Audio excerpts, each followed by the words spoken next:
You don't at the see next level. 6'4" corners. Our corners are short. They can't get their head around, and they're short. What does Nick Saban teach of those corners? Why do they not get their head around?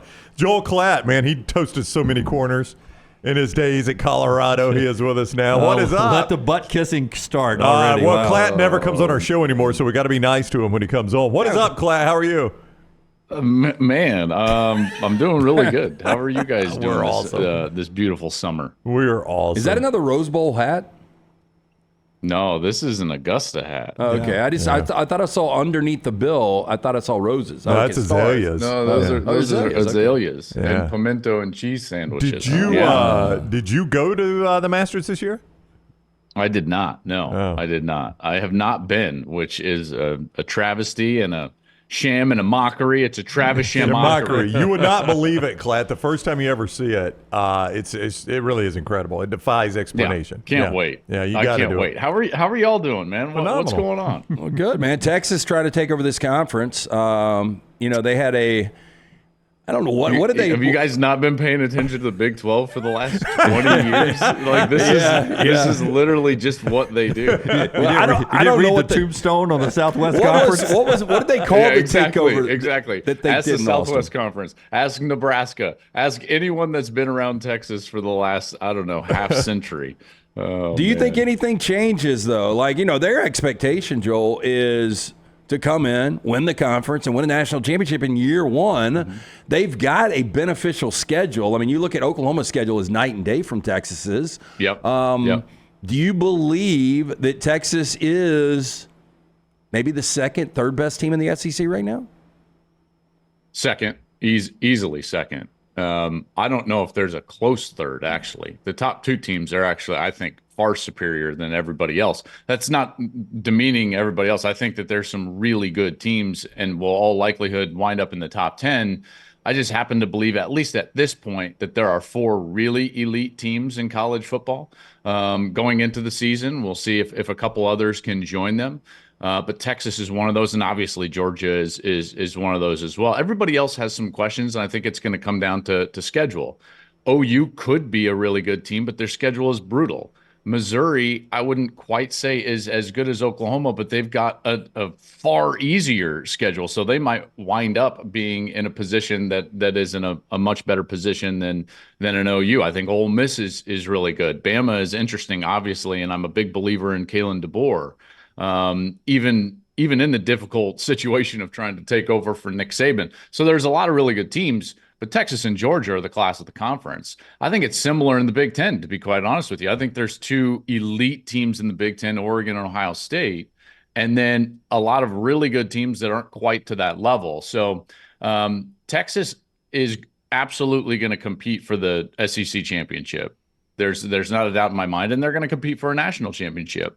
We saw that last year, even though they weren't in the SEC. They rolled in and beat the SEC champion on their home field.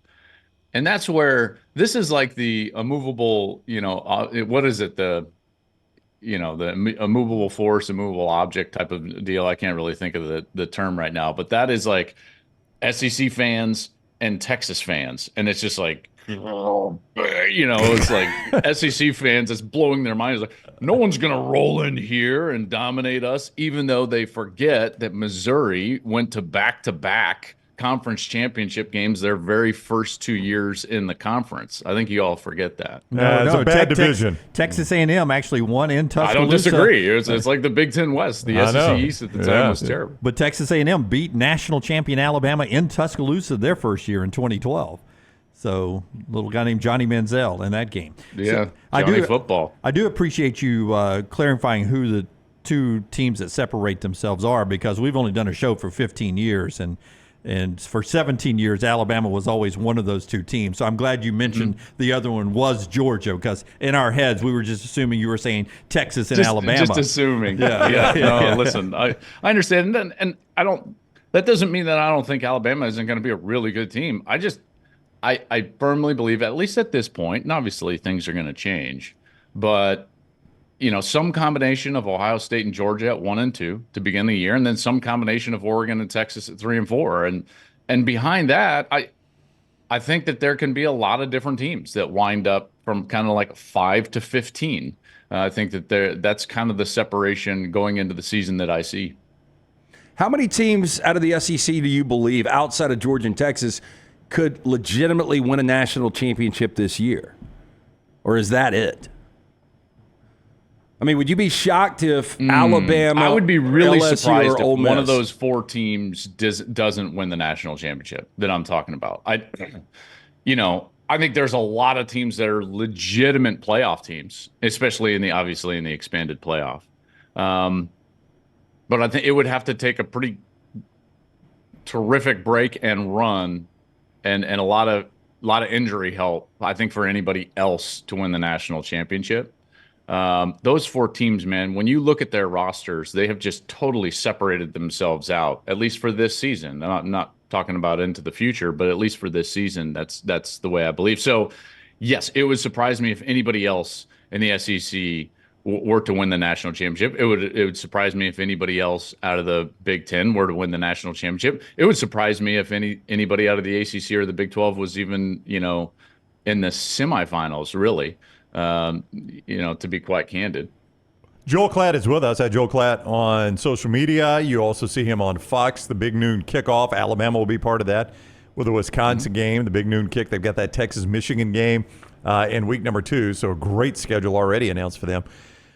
You are spending some of this offseason going around the country talking to college football coaches. They're great conversations. You do it every year, and they look really good. These coaches open up to you a lot.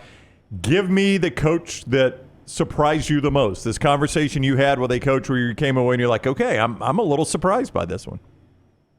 Man, that's a really good one. Not much surprises me anymore because I know these guys pretty well before we sit down. Probably Matt Rule, which actually came out today. Okay. So that one came out today. I thought Nebraska was going to be better. And by the way, my biggest takeaways are always from what happens off camera, and I know that sucks to hear as a fan, and please go watch it.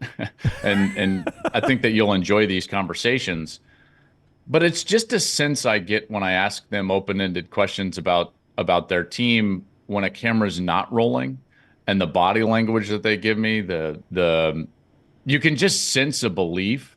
And I think that was maybe not surprising for me because I do believe that Nebraska could be a pretty good team this year. But man, like Matt's done it twice at Temple and Baylor. He's seen it. He knows what it looks like. And he is really comfortable in his own skin and with this team specifically. And that, I think that opened my eyes probably more than anything else during these 8 conversations that I had.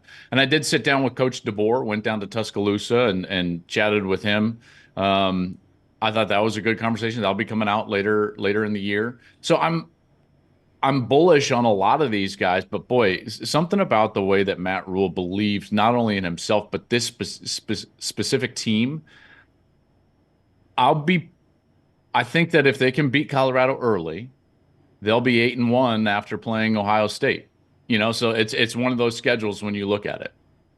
I'm interested when you're, and this is a professional question, but when you're talking to these guys off camera, do they also share with you things that they know you, almost like they let you come to a Thursday practice and let you see things for the game on Saturday? They know you're not going to share it and stuff. Do they give you a little bit of that too? That hey, Joel, don't share this, but here's a little insight that's going to help you this year in your job. I think it's really vital for someone in my position to have a clear understanding of what is on the record and what is off the record. And that's vital to what I do, certainly. And I will not breach that trust of a coach. I can talk in generalities of things that happen. And a lot of times if it gets into something where I'm like, boy, I would like to use that, I'll ask specifically, do you care if I talked about that? And some will say no, some will say yes. But I just find it to be a vital part of my job to maintain the trust with these coaches, so that when I'm covering their games, when I'm texting with them during the season, I know that the information that I'm getting from them is accurate, and also my relationship with them is above reproach. I believe in that just as a man. I would do that for you guys. I would do that for anybody, for any one of my friends. I think that that's just an integrous way to go about it, and I believe in it in terms of what I do in this business. There's zero chance that I would be able to do the job, hopefully at the level that I'm able to do it, without the coaches trusting me. Now, that doesn't mean that I don't fall short sometimes. And I'll be honest, there are times when I have to call a guy and say, hey, I said X, Y, and Z, and here's why. And when you hear it, I want you to hear it from me first, why I said this. And none of it is personal. And they really respond to that. In fact, some of the guys that I've been most critical of, I have the best relationship with, because I've done that and gotten in front of, hey, this is what I've said, and I wanted you to hear it from me first, so that you don't hear it from, I don't know, even like who the main culprits are, like, and I'm not just saying this disparagingly, but their wives will be like, guess what I saw on social media, and then they they get all upset about it.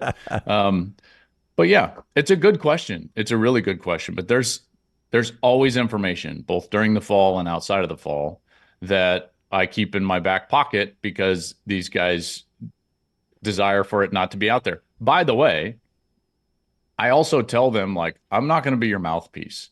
There are some, maybe this is not what you guys want to hear, but there are some people in our business who will regurgitate what I would call like propaganda, and they don't evaluate critically what's going on at any given place. And so a coach will just say, like, oh, here's my 5 selling points, and then you just hear them verbatim from people in our business. I don't believe in that either, and I tell the coaches that as well. Like, I'm gonna develop my own opinions, but at the same time, I will respect what is on and off the record. Yeah, that's my nickname, by the way. Tuscaloosa Rose is my nickname. So, hey, so Klatt, have you ever Tokyo Rose. have you ever gotten the opposite reaction when you call a coach and, hey, look, it might sound critical that I said X, Y, and Z, and they're like, to hell with you? I mean, obviously you don't have to tell us names, but have you had that conversation where a coach is? Oh, yeah, I've had contentious conversations. There's no doubt. There's no doubt. I've had coaches call me during the middle of the week, and they have taken exception with something I said during a broadcast. I've had athletic directors call me and take an exception with something that I've said during a broadcast. Here's what I've tried to do, and this is going to be my 10th fall with Gus, doing our main game. That's hard to So, believe. over, It is. Yeah. I know, gosh, it's gone really fast, but in a good way. I mean, gosh, man, I still love it. And I still feel like I'm new at, but as long as, at least in my estimation, you guys jump in on this. I think this is a fascinating conversation for fans to hear.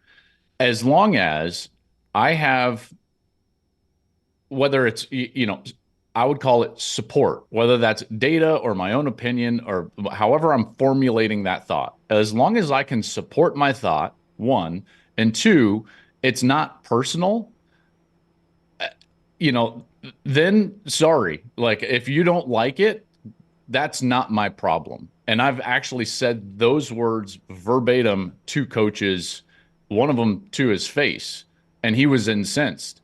And it's actually a coach that I still have a very good relationship to this day. And I think behind, as he walked away, I think that he almost respected my position because he understood that. But and I'm not saying I've done that all the time. In fact, I had to call him, I will name this guy because he and I we're great friends now, and he's not even in the business. When I was young in my career, I was just doing like FSN Southwest studio shows for the Big 12, like second tier cable package. This is like 2008, and Bob Stoops, Oklahoma was getting killed by like Texas Tech or Baylor, one of the two, and they just kept throwing hitches, and I criticized Bob specifically I just hadn't learned enough. I was too young in it. And I was like, I don't know what Bob Stoops is doing. A high school offense could, come out there and what is he doing? What is it? And I was making it too personal. And I didn't describe why I was taking the position I was or what structure of defense I would have switched to or all these different things. Well, I was sitting on that desk with Pat Jones. Do you guys remember Pat Jones? He was a Oklahoma State coach for quite some time. Yeah, way back in the day. And Pat pulled me aside after the show and he was like, "Hey, you need to call Bob." And I was like, what do you mean?" And he was like, "You went personal and you need to call Bob and you need to apologize." And I learned a ton from that interaction. So I called Bob and guys, for a guy that competed against him, he was big game Bob. This was the most intimidated I've ever been in my profession. Getting into this as a young broadcaster. And I called him that next Tuesday and I said, "Hey, listen, man, this is what I said. And this is why I'm not proud of it. And I want to promise you it'll never happen again." And to his credit, he was like, "Yeah, man, you were right." I was running a high school offense. Yeah. Yeah, but I think conversations like that are important, and I think that's I don't think people realize what goes into this, and especially this day and age, because there's a lot of people with a microphone, and a lot of those people don't have access to the coaches, and I think those of us that do, as you know, when you get access to a coach, like you have to handle that with great care and with great integrity, which at least I try to. I know you guys do too. Joel Klatt is with us from Fox. Can you walk us through? This happened a couple of months ago, but you've been going all over the country talking to these coaches. You've been tied up, so I haven't been able to talk to you. Can you walk us through how this draft went for Fox? Like, how did that work? I know you were involved in it when you guys are picking games. It sounded like a blast, and like you were centerpiece in this. Yeah, it was awesome. So I think you're referring. I did an episode of my podcast with kind of our lead data analyst, VP of data at Fox. His name's Mike Mulvihill, and we discussed a little bit of the draft. It's one of the things that I actually enjoy the most in my job, and nobody gets to hear about it, or I don't talk about it that much. But we go through. I prep for weeks just for the draft, for the television draft. And I come up with, I'll play simulated games and talk about, and try to plan out schedules and what team's record is going to be at what point in the season and what games look like they could be more valuable than others. And then we have a big in Fox, we have a big meeting and I state my case. And like, for instance, last year, I pounded the table to select early Colorado games and people looked at me cross-eyed. And they were like, "What are you talking about?" And I was like, "Guys, just trust me. Like the interest is going to be incredible, but you have to take the first two because no telling what happens from a record perspective after the first two." And so we take TCU. That's the reason we do the game. Is like I pounded the table for it in March, and we take the TCU game. With like one of the first selections in the Big 12 draft. So when we were doing that game, guys, like we fly there, I'm nervous for the quality of the game. Like not just to do the broadcast, but like, please, Lord, be a good number, because I kind of staked, I was the one like, we got to take it. This is the one, this is the most valuable. So when it did crazy ratings and when it was a great game, man, I rolled out of that stadium. I was more happy about that, the TV draft, than I was the actual game. Then we do Nebraska, similar thing. I went back to our group and I was like, "Hey, I think we need to take USC. They're going to lose to Oregon. Then we need to take USC. And then after that, who knows, it's going to kind of fall off the planet." And that's exactly what happened. So that's last year. So now this year, we're going through the whole process. And I think since he broached it, I can broach it. I'm pounding the table for Ohio State, Oregon. I'm like, I think that's going to be the best game maybe in the country, outside of Georgia, Texas. Like this is going to be a great game. You're going to have Ohio State having to go west. And they're like, "Well, we can't put it on at noon." And I'm like, "Yeah, but it doesn't matter. We can flex, guys. Like, we've got to take that game. If we're going to do this, we got to take that game." And so I feel like I've made this impassioned and quality argument.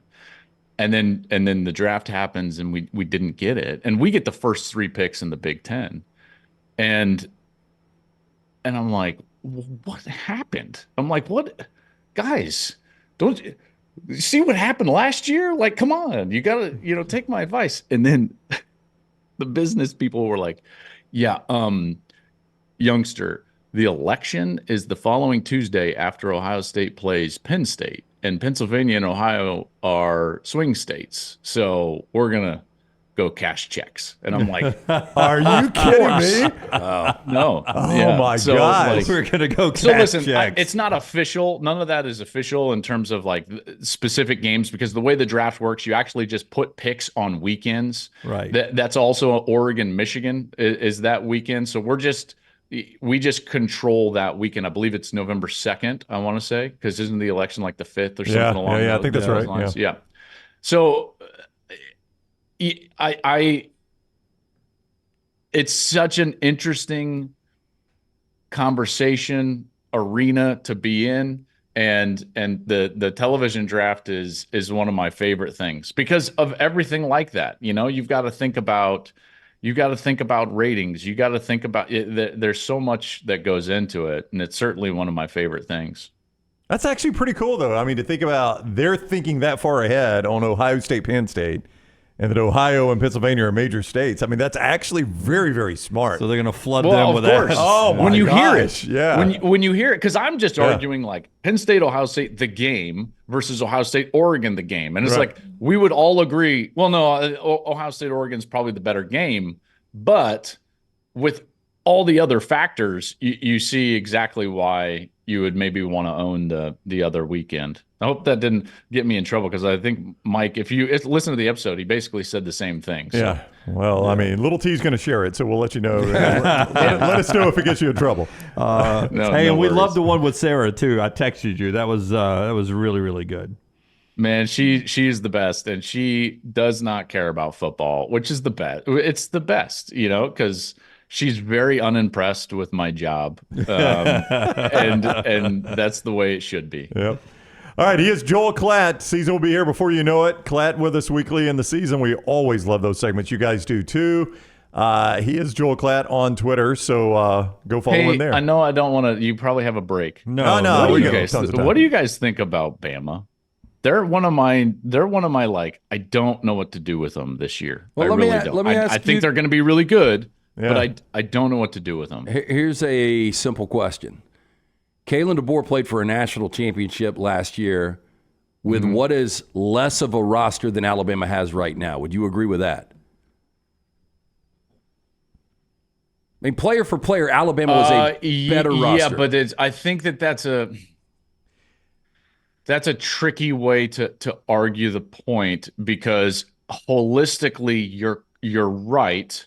Yes. However, at the specific positions where Kalen needed to be great, they are far superior. Like Alabama Bama does not have the wide receiver Right. room, Yeah. nor Michael Well, Penix. they've got- So that's a difference. Yeah, they've got one of the wide receivers because Jeremy Bedard's it doesn't go, but they don't have Roma Dunze. Yeah, They don't yeah, have the no. one you wanted. Yeah, And yeah. I'm not trying to disparage No, but- those No. areas. Those No. are really good players, but Yeah. like those 3 guys on the outside, and Penix specifically, the way that he played, in particular against Texas, they don't have that. And I think you would agree with that. Yeah, my point is Kalen DeBoer has won everywhere he's been, and now he's going to have the most talent that he's ever had. He's going to have the most resources he's ever had. I think it works out. I thought it was I do too. Grand Slam hire back in the day. This year is going to be fascinating because you know this. If Alabama was to lose to Wisconsin, the sky's falling. Oh, guy, they can't. Oh gosh, I can't even imagine what the fan base would do.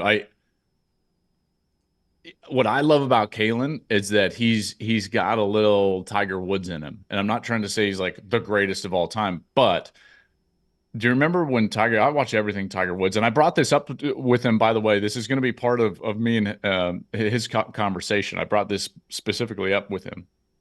I said the reason that I argued that Kalen was going to be such a great hire, and by the way, I don't know if you guys remember this, but like the day after Nick retired, I said Kalen DeBoer is going to be the coach at Alabama. Yeah. But this is why. Tiger Woods used to talk about, yes, I need to be technically proficient at my craft, but I also need to learn how to and be great at winning, which is why he was great at winning. We see a lot of these, prodigy golfers, and they go out there and they never win, but they look beautiful, swinging the golf. They're technically proficient. They're not competitively proficient.